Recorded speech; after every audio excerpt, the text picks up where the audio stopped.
All right, let's talk about something we've all been through. It's 2 in the morning, you're just about to fall asleep, and then bam! Out of nowhere, your brain serves up a 4K director's cut replay of that one time you did that one deeply, deeply embarrassing thing. Your stomach just plummets, you physically cringe in your bed. Yeah, we're talking about the midnight cringe. It's one of the most universal and, let's be honest, agonizing parts of being human.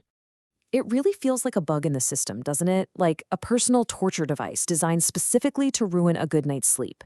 But what if I told you it's not a bug at all? It's actually a feature.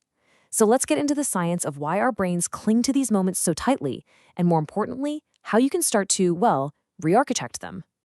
To really get this, let me introduce you to Elias. He's an architect, and one night his brain decided to ambush him with a memory that was 7 years old. It was from this disastrous, what he thought was career-defining presentation, where he meant to say something profound, but his mouth delivered something else entirely, in front of his CEO, no less. So let's just picture the scene because I think we can all relate to this feeling. Elias is just a junior architect. He is desperate to impress. He's in a boardroom just packed with these intimidating executives, and for him, the stakes could not feel higher. That one little Freudian slip, calling his CEO mom, was just the beginning. It set off this catastrophic chain reaction. He spills his coffee, trips on a cord, shatters an expensive projector, and faceplants right onto the boardroom carpet. It was a perfect storm of humiliation. And his brain? Oh, his brain recorded every single second in pristine, high-definition detail, ready for a surprise screening 7 years later. So to understand why this one memory is just so ridiculously powerful, we need to rewind. Not just 7 years, though. We need to go way, way back, like 200,000 years back. You know, neuroscientists like Dr. Eris Thorne have explained this really well. For our ancient ancestors, fitting in wasn't just about being popular. It was literally life or death. If you were alone out on the savannah, you were basically a snack for a saber-toothed tiger. You needed your tribe to hunt, to stay safe, to survive, period. So that feeling we call cringe, that hot, sinking feeling in your gut, is actually an ancient survival alarm. It's a very specific version of the fight or flight response. When you do something socially awkward, your brain basically freaks out, thinking it's a threat to your place in the group. It's screaming, "Red alert, we might get kicked out of the cave." Because back then, being exiled meant you were done for. Okay, but what's really fascinating is how our brain hardware is literally built to make these cringe moments unforgettable. It's all about making sure we learn the lesson and learn it well. So let's meet the 2 key players in this little drama. You've got the amygdala. Think of it as your brain's emotional security guard, and it's a bit of a drama queen. It's always scanning for danger. Then you have the hippocampus. This is the quiet archivist, the librarian, carefully filing away your memories. Now, on a totally normal day, the amygdala is just chilling out. The hippocampus is casually taking notes in pencil, what you had for lunch, a song you heard on the radio, stuff that fades. But the moment Elias called his boss mom, his amygdala hit the big red panic button. It flooded his system with stress hormones and essentially kicked down the door to the hippocampus's office screaming, "Drop everything and write this down in permanent marker. This is a survival threat." And boom, you get what's called a flashbulb memory. It's vivid, emotional, and built to last forever. And this is absolutely the most crucial thing to get. Your brain is not trying to be a jerk. It's not torturing you for fun. It's trying to protect you.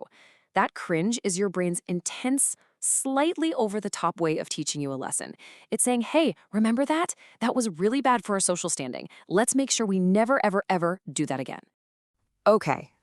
So that explains why the memory is basically tattooed on our brains. But what about the timing? Why do these greatest hits of humiliation always decide to play right when we're defenseless, just trying to get some sleep? Well, for that, you can thank something called the default mode network, or the DMN.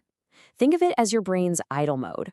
When you're busy, your brain's focused. But when your mind starts to wander, like when you're lying in bed, the DMN takes over. It's in charge of daydreaming and self-reflection, and it basically starts rummaging through your mental filing cabinet. And here is the catch.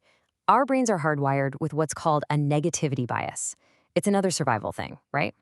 Ignoring a pretty flower won't kill you, but ignoring a tiger in the bushes definitely will. So when your DMN starts flipping through those files, it isn't looking for your proudest moments. It is naturally drawn to the threats, the mistakes, the humiliations. Your brain is basically Teflon for good stuff and Velcro for the bad. And if that wasn't enough, this whole thing gets amplified by what psychologists call the spotlight effect. This is the deep-seated belief that we are the main character in everyone's movie, that there's a giant spotlight following us around, highlighting every single clumsy, awkward thing we do for the entire world to see. But here is the most liberating, wonderful truth. While you're up at night replaying your boardroom disaster for the 1,000th time, guess what everyone else in that room is thinking about it? Nothing. They've completely forgotten. Why? Because they're the main character in their own movie, and they are way too busy worrying about the time they called their boss mom. So what on earth can we do about it? We know we can't just delete these permanent marker memories. But, and this is a big but, you can absolutely change your relationship with them. You can rewire the system. There's this famous saying in neuroscience, neurons that fire together wire together. And what that really means is that every time you remember that embarrassing moment and you immediately react with that hot flash of shame, you are physically strengthening the connection between that memory and that painful feeling. You're essentially paving a neural superhighway. Each time you jolt with shame, you're making that road smoother, wider, and faster. You're making it even easier for your brain to take that route next time. You're stuck in a loop that you are helping to build. So how do you break this cycle? You build a new road, an off-ramp. The next time that memory pops up, don't fight it. Just acknowledge it. Let it be there. And then do something weird. Thank your brain. Seriously. Just say, hey, thanks for trying to keep me safe. I appreciate it, but I'm good. Then reframe it. Find the tiniest bit of humor in it. Have some compassion for that person you used to be. When you do that, you fire different neurons, humor, empathy, kindness, right alongside that old memory. And you start to weaken the old shame highway and build a new, much kinder path. And that's really the core of it all. Your cringe isn't some deep personal failure. It is the universal tax we all pay for being social creatures who are just hardwired to connect with each other. I promise you, every single person you know has their own personal highlight reel of humiliation that keeps them up at night. So now you get it. You understand the architecture of your own cringe, that prehistoric panic button, the permanent marker memory, that self-reinforcing shame loop. And knowing how it's built gives you the power to become the architect. You can start turning those haunting memories into what they actually are, just harmless stories from the messy, sometimes hilarious, and totally beautiful experience of being human. Please like and subscribe.